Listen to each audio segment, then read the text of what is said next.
Hey everybody, welcome to episode 1 of the Nerd Herders Show. My name is Nick. I'm Rich. And we are two guys from the Over a Beer channel. Yeah. And this is our show. Every week we're going to break down some of the nerdiest news of the week. And talk about what we've been up to. Yeah. Whether we've been playing games, watching movies, reading comics, whatever it is, we're going to talk about it. And then we're going to have an in-depth discussion about something related to that week's topics. Mm-hmm. So it's going to be pretty cool. We're excited to bring this stuff to you. Over a Beer as a channel, we're going to have a lot of cool content for you, starting with this show and then growing from there. So we're looking forward to kind of unleashing that as it goes along. But this is our first thing. It's going to be our best thing, confident in that. But I don't know, why don't we just start off, tell them a little bit about yourself. I mean, people are going to get to know us through this, but maybe just something about yourself. Sure. Like I said before at the top of the show, I'm Rich. I've been watching movies and playing games as long as I can remember. I can't remember a time in my life where I wasn't doing that. Been gaming since the NES days. Been watching movies. Always been the one in my group who's been the movie guy. People have gone to for the weird, obscure kind of movie references and movie questions. So that's kind of be where my focus is most of the time for the show. And I know you're a little more broad than that. Yeah, I'm Nick again. Like pretty much all sorts of stuff, probably too much stuff, honestly. Love collecting, I love video games, movies is my main thing. Favorite movie of all time is Raiders of the Lost Ark, and I love Star Wars, all sorts of stuff. Some of you might know me from some of my other stuff that I've done in the past. We won't dwell on that, but and I don't know, just I'm really excited about doing this, so why don't we just move right into it now that we've gotten that kind of out of the way and do some of this week's news. So sure. What do you got? We got our top 5. We got our top 5 things of news. Top of the list here is that Nintendo has named a new president. Tatsumi Kimishima is the new president. He's going to be only there for 1 year. His term's only going to last for 1 year. Not totally surprised that it's going to be that short. But I'm a little surprised. Like I would have imagined they wanted somebody in there a little lengthier, but with a new console potentially launching within the next year, I could see them just wanting somebody like that, just to get them through that launch. If you guys don't know, Kimishima, he was president of Nintendo Company for a while, and then moved on to be president of Pokemon Company. Pokemon Company. Fuck that up. It's alright. Pokemon Company, and then Nintendo of America. He was president of that before Reggie Fils-Aimé, who many of you probably know and love, if your body is ready. So he's only going to be there for a year, so I'll be curious if he sticks around. He's much more of the business end, which I think is kind of what Nintendo needs right now, based on the way Wii U sales have gone, and we don't know what's going to happen with NX. What are your thoughts? What do you think? Right. So Iwata, who had been the president for a while now, like a long time. Of course, like you said, he passed away, and so it's a real time of transition for Nintendo, and it kind of has been for a few years now. I mean, now that we've moved past the Wii generation and into this current generation, Nintendo is definitely they've kind of been the odd man out in this current console war. Yeah. It's kind of like, I feel like they're sort of like Canada in World War II. You know what I mean? Like, it's like you have Sony and Microsoft, and I guess Nintendo is still part of the war, but not really. Sorry, Canada. I mean, the Wii U has sold, like 2 million consoles worldwide or something? It's something. Something awful when, like, the Wii had, like, 90 million. Yeah. It's, something like that. It's, like, not even comparable. So even before Iwata died, like, Nintendo is in a rough spot in a lot of ways, and you can kind of feel it just in the so many things that the company was so firm on, like never doing another movie, and now they might be doing more movies. Yeah. Putting themselves into the Universal theme parks. Never going on mobile because mobile would ruin handheld, and all of a sudden they're going to be on mobile. They're doing an Amiibo collaboration with Activision for Skylanders. Yeah. I mean, they're definitely. It's like they said at E3. It's very much a transitional period for them. And they're definitely branching out into places that I know I and a lot of people didn't ever expect them to kind of dip their toes into. You know, some of it might be good, and some of it might be, you know, even some of the in-house franchises that were always just like in-house. I mean, with some exceptions, but something like, take the Zelda franchise, for example. Last year we had Hyrule Warriors come in and be a total break in the trend. It's a mixed results. It's fine. It was okay, but so the new guy, Tetsuo Kimishima, what's his name? Kimishima. Tetsuo Kimishima. So this guy, you know, obviously a long career with the Nintendo company. Before that, I believe, career in banking or something. Yeah, like before Nintendo, he was like president of a bank or something of that nature, and then he moved on to Nintendo. So he knows financials, which is obviously something that they want to get up, and knows the company. Yeah. Was trusted to run the Pokemon company probably at the height of its popularity. Not that it isn't popular now, but obviously, you know, it was a behemoth at a time. And so he seems like a good logical stopgap that could potentially, you know, it is a 1-year contract. That doesn't mean that it can't be extended if he does a great job. Sure. But he's really going to be instrumental in basically what happens with Nintendo. Because, I mean, if the next system fails, and if it's a system that tries to merge, like a lot of people think, tries to merge console and handheld into one, if that fails, and say, you know, Amiibo dies off or whatever, I mean, Nintendo could be in a bad spot. Yeah. 15 years ago, people would have been like, Sega's never going away, and Sega's pretty much going away. Yeah. So, I mean, you never know. I don't see that happening to Nintendo, but, you know. Their financials was like they could have like 3 or 4 failing consoles in a row and still be financially stable or something like that. Yeah, I mean, it's a company that's been around for literally over 100 years. So, I mean, I'm not saying that Nintendo is dead, but hopefully he can really kind of turn things around as much as we love the Wii U. Yeah, I don't want to make it sound like we're hating on Nintendo, hating on the Wii U. I'm a big fan of the Wii U. That probably gets the most play out of the consoles that I have. I don't know how, I mean, you enjoy it, I don't know how. I mean, I love it. For you, you know, at launch, I mean, we don't need to have a Wii U retrospective, but I mean, at launch, basically, I bought a game and didn't buy another game for almost a whole year. And now a few things came out that were really exciting, and now I feel like it's been a while since I turned it on again. Yeah. So basically, I turned it on when Mario Kart came out, and then I waited for Smash, and then that kind of died out, and then I did the Mario Kart DLC, and then I waited for the next Mario Kart DLC. I mean, it is still pretty slim pickings, and a lot of that is because of what Nintendo really needs to. They got first party down. They need to rebuild up. They need to rebuild up the third party love, really, because Nintendo makes great games, but they only make like a great game every like 6 months. Yeah. And so that's not enough to sustain. So currently I do play my Xbox One and PS4 a lot more, but we'll see what the future holds, and if the future holds good things for the Wii U, great. If the future holds great things for the NX or whatever it ends up being called, even better. At this point, I'm almost ready to move on from the Wii U, just because I want other people to jump in, and I feel like the early adopters are gone, and now there's just no adopters. Well, you know, we are getting right now for the Wii U. Segue Segue into our next bit of news. Look at this, the transition. Star Fox has been delayed until Q1 of 2016. So we have Yoshi's Woolly World and Xenoblade Chronicles X for the fall for North America, because other places already have both those games. So big story of the week.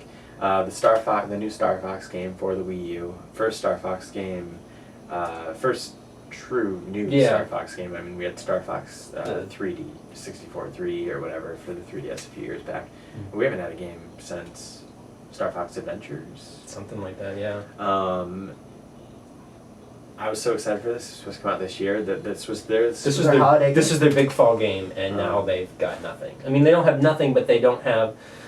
I don't think Star Fox would have been a system seller necessarily. I mean, it might have sold a few people kind of waiting on this game, but this was their big holiday game. Yeah, basically right now the Wii U without Star Fox has, like you said, Xenoblade, It's Xenoblade Chronicles X. It has It has Yoshi's Woolly World, and then the Peanuts movie, the game. Oh, Yep, that's the thing. Yeah. Okay. What's the camera one? Fatal Frame. Yeah. That's coming out, and then Devil's Awesome. Third, Big Cell. which isn't getting Yeah. any kind of good buzz. And I think there's a Kung Fu Panda game. Okay, cool. Yeah. So make sure if you haven't bought your Wii U yet, This is the time to do it. you play that Peanuts movie. I mean, Mario Maker did just come out. I mean, that should last a lot of people for a long time. I mean, Well, that technically indefinitely. amount of time. I know I've been playing a lot of that right now, so I could see that lasting, getting people through the holidays. But that's not gonna necessarily. It came out now. It's not gonna necessarily push consoles Right. in 3 months Yeah. for Black Friday, for Christmas. I mean, it might, but it's not their big holiday system seller like they always try to have. Right, yeah. I mean, you need the holiday seller because everybody, not everybody gets a new console for Christmas, but Yeah. that's when stuff like that gets bought. Releasing Mario Maker now, I guess that was for the rich kids who get back to school presents. I don't. It's a weird time to release a game in a bundle. The other saving grace that Nintendo obviously has right now is Amiibo, which you'll come to learn spent way too much Oh money my god! on. I figured out today how much money I spent on Amiibo so far, and it just kind of killed me. Give us a rough estimate. You have them all. I have everything. He has every amiibo. I have every Amiibos. Amiibo that has been released in North America. Yeah, and he hasn't opened them. I haven't opened any. No, I've opened 2 of them. I've opened 2 doubles that I have. Yeah, all right. So you've bought a couple more. So I've bought a couple more than once. Right. I think I figured I had 64 Amiibo, and I think it came out to be $850 or something, roughly $800, $900, roughly, of how much I've spent on Amiibo. Okay. In almost a year. That's crazy. So Nintendo has that. They have people like you, and you're also helping out, like, the rent-a-center place, because you have to, like, rent out a place just to store all of it. Yeah, You won't even open it. Just keeping everyone's getting in line. I mean, for stuff. I don't even know how you have a room. So Nintendo has that, but I mean, what the hell, right? Like, yeah. Early buzz on Star Fox has been mixed at best, right? I still remember sitting and watching this year's Nintendo E3 Direct, and us just kind of being underwhelmed by the Star Fox footage, and just by the end of that, I mean, so excited at the start of it, and by the end of it, we were just kind of like, well, what the fuck are you doing, Nintendo? Yeah. Because it doesn't look good. They don't have anything impressive coming out. I mean, that they've announced. I mean, they could very well just. Oh, we're gonna do Direct today. We're gonna announce this. Comes out in a month. Here you go. Yeah, I mean, maybe they're banking on Yokai Watch being huge here, like it is over in Asia. Which I can see that. That comes out soon, right? October, November. October, November. Maybe they want that to move a lot of 3DSs. Not sure. But I mean, without Star Fox, I don't know. This week, and I was so excited for that game. Like, I know, like, you hear all these reports, and underwhelming, not that great, unclear identity to what it is, blah blah blah. It doesn't have online play, all these things, but there's still something I've always loved about that franchise. I mean, it was I think it was the first game I had for 64. And so I've been attracted to that franchise ever since, and some of my favorite characters of all time are in there, Star Fox and Falco, but I'm just disappointed. I guess. I think that's like I'm all for a game getting delayed, and Nintendo wants to take more time on a game. Nintendo, you take as much time as you want to make, because when they take extra time in a game, they're putting that time to good use. Yeah. Definitely. But yeah, like, it's just more of a disappointment. Like, I'm excited for Yoshi's Woolly World. I'm excited for Xenoblade Chronicles X. Yoshi's Woolly World has been out in, I think, every other territory but ours, and buzz has been good, but it hasn't been amazing. And then Xenoblade, again, the buzz has been good, but that's a very small target audience right there who are going to get that game. And that's something you keep hearing. Such a niche market for that. But at the same time, this is also, we live in a current video game climate where something like Bloodborne sold 2 million in the US. And I'm sure who would have seen that coming? No, absolutely. So, I mean, I think that people will find good games nowadays. And honestly, people are almost going to have no option other than to play Xenoblade Chronicles X if Yeah. you own a Wii U. So we'll see. I'm disappointed, but hopefully it is for the best. Yeah.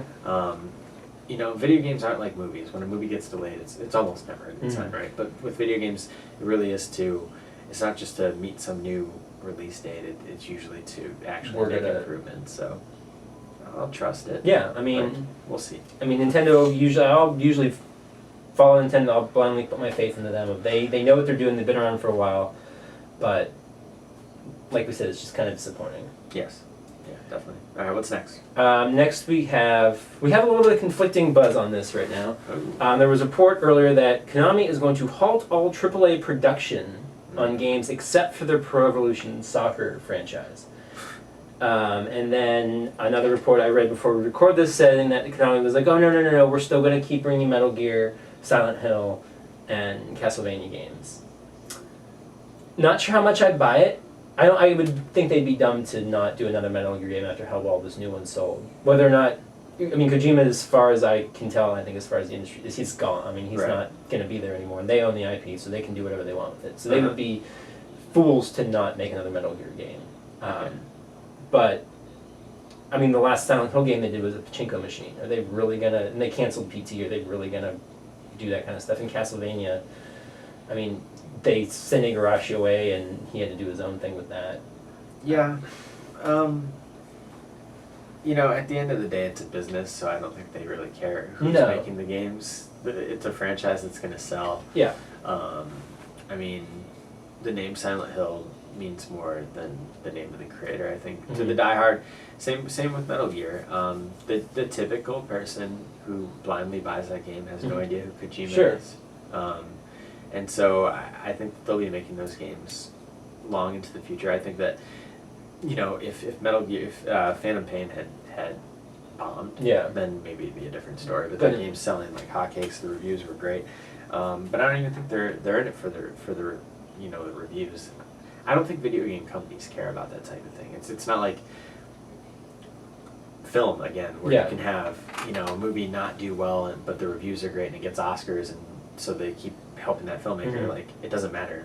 Like, If a what are game they sells, a game sells, and they're Right. going to make more of Are it. they going to, like, does a sequel get greenlit to a video game because it won a video game award on Spike? No. Like, that doesn't happen. Yeah, I mean, I think they're still going to make games. And I think I'll still be excited for some of those.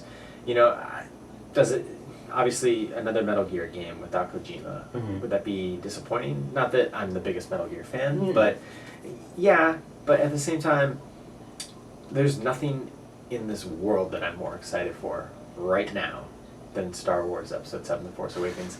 And the creator of that franchise has zero input in it. I mean, to be fair, the creator of that franchise also, Yes. he did some Yes. not so good things to that franchise. Of course, but at the same time, Yeah. he's not involved. Yeah. Right? So, I mean, it's not, it could be a situation where another great person in the video game world wants to dip their hand into that well. Sure. Just like J.J. Abrams did, or whatever, you know? So, we don't know. No. I mean, what is your take on it? Well, I mean, again, like I kind of like you. Like I like Metal Gear. I'm not the biggest Metal Gear fan, but I don't. Metal Gear, as we know it or as it has evolved, I don't see being the same without Kojima being there. I mean, he has been there since the beginning. He created it. He is Metal Gear. Sure. I mean, based on all the stuff that's kind of happened with Kojima and Konami and Igarashi and Konami, I'm surprised they aren't just putting their hands up and going, okay, we're out of consoles, because they don't need it. I mean, they have so many other businesses in Japan. Their name is everywhere. It's not Yeah. like here they're a video game company. There they make pachinko machines. They're on like fitness equipment. I mean, they do all kinds of other stuff. The video games is just I like, mean, they don't need it. why are we going to invest all these millions Because of they dollars can. to something? Because they already have the franchise. I mean, there's nothing more valuable in the world of entertainment than a franchise, right? Everybody wants a franchise, and they have those three key franchises. Things that have spawned into movies, and things that have spawned into other franchises, like Snake being in, Brawl. Yeah, but Um, when I get what they you're do saying, something but- like, okay, we're gonna cancel PT, which based on everything that came after that with Kojima, I'm not surprised. Right. But it was probably a ripple effect of that, or the beginning of that. We don't know. I can't wait to find out the story of what happened with that. But and then they'd be like, "Hey, we're making a new Silent Hill game. Here's our pachinko machine," and then it's like, really, guys? Like, I don't know if they. Like, it almost seems like they would just rather just be like, okay, we're, whatever, we'll give you enough money to make this annual series and call it a day. It could go either way. But I'm not going to say that I would be unexcited if they stayed in the business because of the example that I gave. Another example I'll give is Miyamoto. Yeah. Right? He's been with Nintendo forever. He created some of the best franchises of all time. Right? One day he won't be around. Yeah. Whether by his choice or time or whatever. Am I going to stop being excited for new Mario games? No. No. And so, I mean, I love what creators can bring to a project. I respect what Kojima has done. I respect, anyone who has really the balls to go out and create something. Yeah. But that doesn't mean that somebody else having that opportunity can't produce something good. No, I But I agree with what you're saying. Like, they don't, will they really do it? Do I believe it? I don't know. Yeah. Because they clearly haven't handled business very well in the last few years, and it doesn't look like it's getting any better.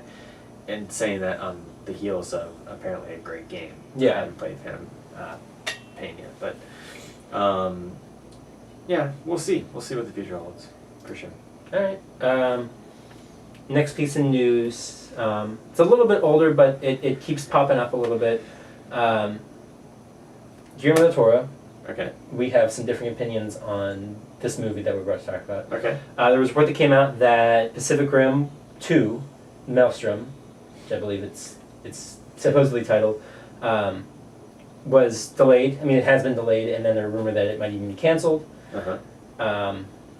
The whole world kind of went with whatever their opinion, good, bad, whatever, and then Guillermo del Toro came out this week and said, well, no, it's not canceled, it's still in production, it's still in the works, we're still making it. What are your takes, what are your thoughts? I know, like, for me, I'm a big fan of Pacific Rim. I like that it's coming out, but he's also the guy who said, oh, Kojima and I are still working on a project together, and then a week later said, I'm out of video games forever. Uh-huh. So you never really know with his projects to begin with if they're going to actually come through or not. As much as I love the man, love his work. Yeah. Okay, so I don't like Pacific Rim. Mm-hmm. I think that that's a crap movie. I do respect Del Toro. There are many, I almost said Benicio del Toro, Guillermo del Toro movies and projects and things that he's been involved with that I love. Mm-hmm. I'm pretty excited for Crimson Peak. I'll be excited for anything that he does ever, except for maybe Pacific Rim 2. I just didn't like that movie. But to build on your point, he is a guy, as great as he is, as great of a visionary as he is, he's a guy that I think just kind of likes to be in the news. I think he's a guy that likes to talk. I think he's a guy that likes to... I think that he's smart. I think that some of it is calculated, him talking, because it creates fan buzz. Yeah.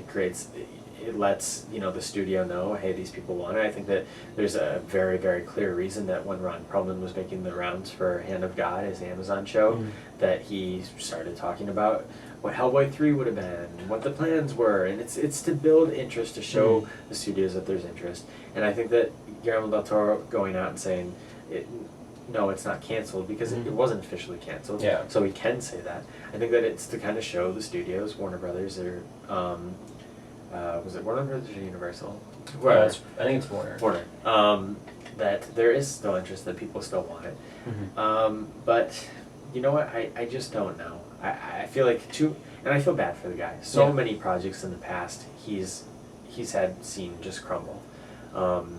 Whether it was things that he had to walk away from, like the Hobbit movies, which I mean, what would those have been? I'll always wonder what would those what could they have been if he had done it. Or his passion projects like in the Mountain of Madness, stuff like that. Like, so many times he's had things fall apart, but I just feel like this is going to be another one of those. It's going to be something that people always wonder about. I could see it being something that, he's dabbled in writing books. Maybe we'll get a book about what it would have been, a novel, maybe we'll get a graphic novel, Maelstrom could have been. I don't think it's ever going to become a movie. I really don't. The movie did not do well here. It was an expensive movie. It made money worldwide. It made like 300 something worldwide. It did okay, but I don't think it did enough for them to justify it. It wasn't what they were hoping it would do. Yeah, I think they ran the numbers. I think that they greenlit it, probably because honestly they probably had to keep the cast. There was probably some contract stuff that it had to get greenlit by a certain point, or that was going to expire. Maybe a deal with Del Toro that was going to expire. Whatever it was, maybe they greenlit it, because it's Legendary, right? Yeah. Legendary is also producing Crimson Peak. Like maybe they did it to kind of appease him, but for whatever reason, it was probably getting ready to ramp up for real, and they were just like, hey, you know what, we're gonna push that because I don't think they really want to do that right now.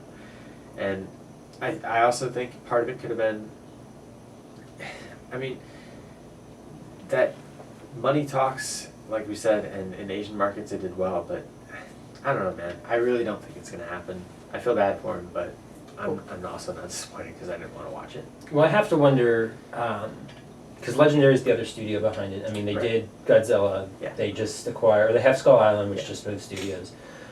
Are they gonna? Is there enough of a excitement for all these monster movies, these kaiju movies and stuff, to maybe then be like, oh, we're gonna see how our Godzilla sequel does and how Skull Island does, and then we'll go ahead and just see. Play it by ear. Like it's kind of a weird.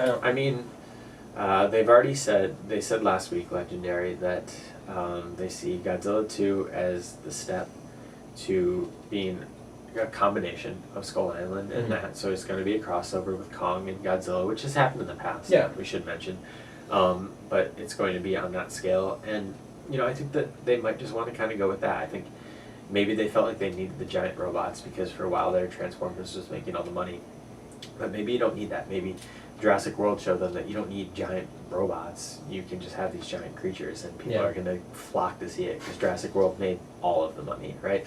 So, I don't know. I mean, maybe one day. It's not like, it sort of is. It has one installment, but it is a franchise now, Pacific Rim. One day it can come back. Sure. I mean, even if one day it has to come back without Charlie Hunnam, do you think anyone cares?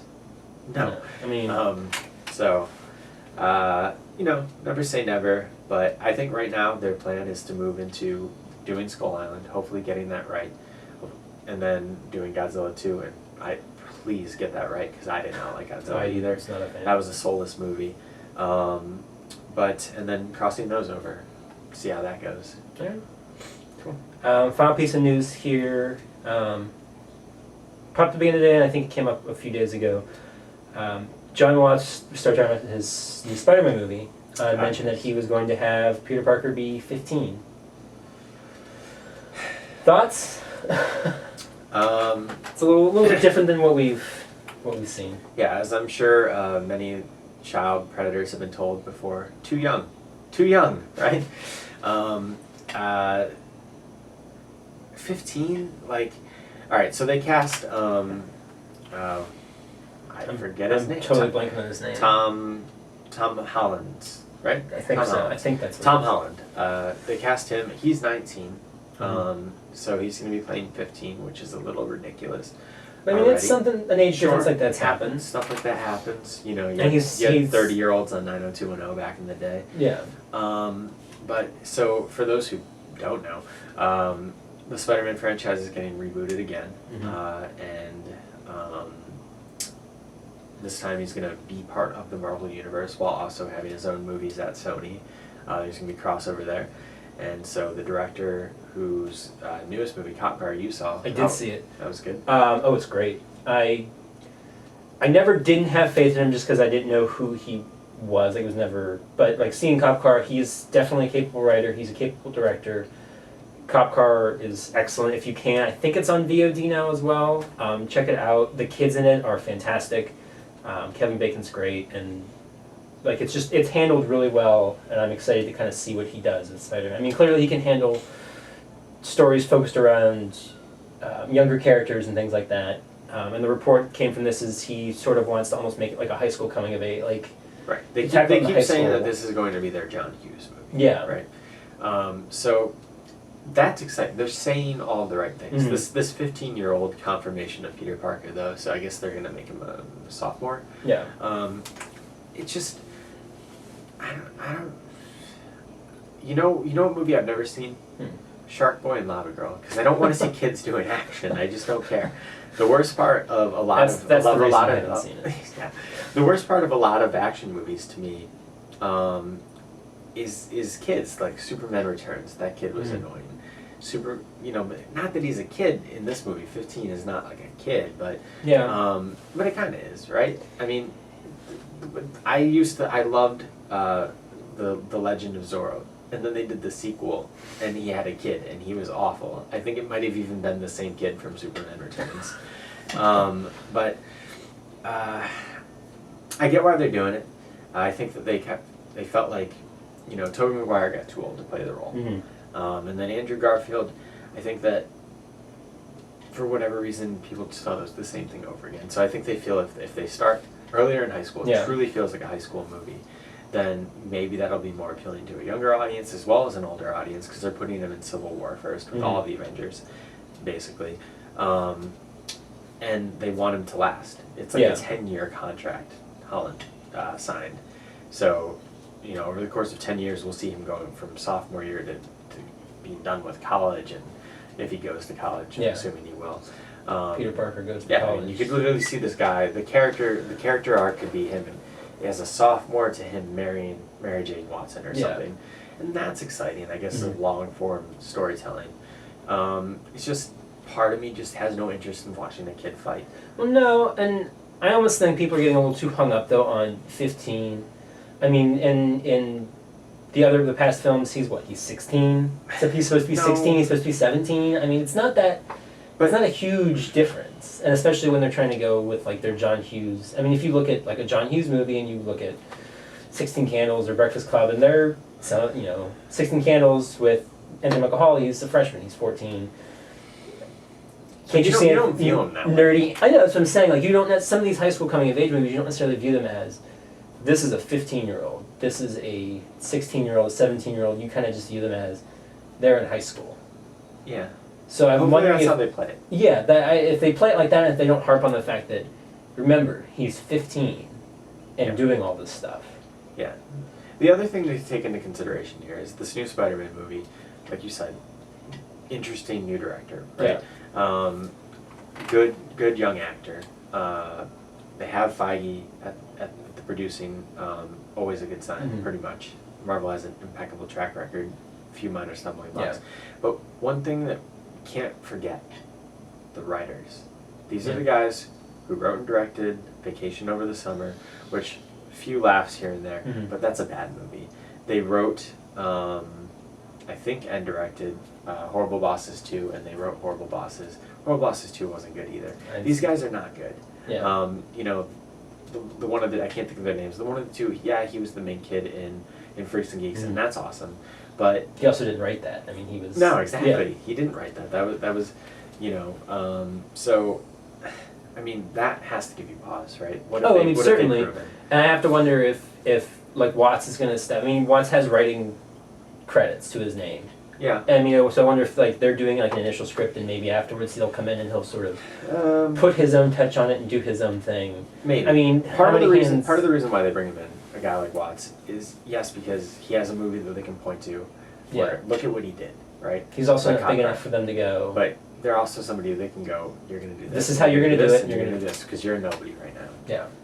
It depends how they approach it. Hopefully they've learned their lesson. Hopefully they learned their lesson, letting Joss Whedon basically do what he wanted on the first Avengers, and having that be loved. Yeah. And then kind of making him put stuff in Age of Ultron and having it not be as successful. Still good, but not as successful. Hopefully they learned their lesson with James Gunn, right? Let him do what he wants to do, and Guardians of the Galaxy literally became one of the best movies ever. Yeah. Really. So hopefully it's going to be more like that, and less like somebody like, not to bash on it, but Alan Taylor just being a gun for hire and doing the second Thor movie and having it be a whatever movie, right?